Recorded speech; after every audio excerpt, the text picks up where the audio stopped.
कायद्याचा बालेकिल्ला नाशिक जिल्हा भल्याबल्यांचं भविष्य सांगणारा, लोकांना जादू दाखवून फसवणारा तोच भोंदू बाबा आज पोलिसांच्या तावडीत. नाशिक जिल्ह्यात मोठी कारवाई आणि भोंदू बाबाची सगळी जादू गायब.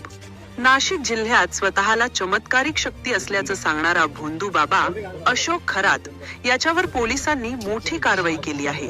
लोकांच्या अंधश्रद्धेचा फायदा घेत भविष्य सांगण्याच्या नावाखाली फसवणूक करणाऱ्या या बाबाचा अखेर पर्दाफाश झाला.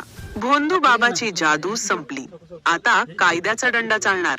आता बाबा तोंडातून जादू नाही तर नाशिक जिल्हा कायद्याचा बालेकिल्ला हे मंत्र जप करतोय.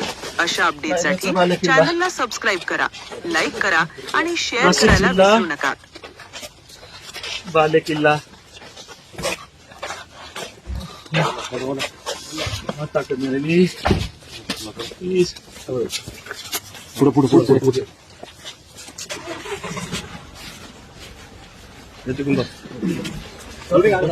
पुढे Bhutan Bhutan sir sir sir मान पुढे कर सर. हात पुढे घ्या, हात पुढे घ्या, हात पुढे घ्या ना. हात पुढे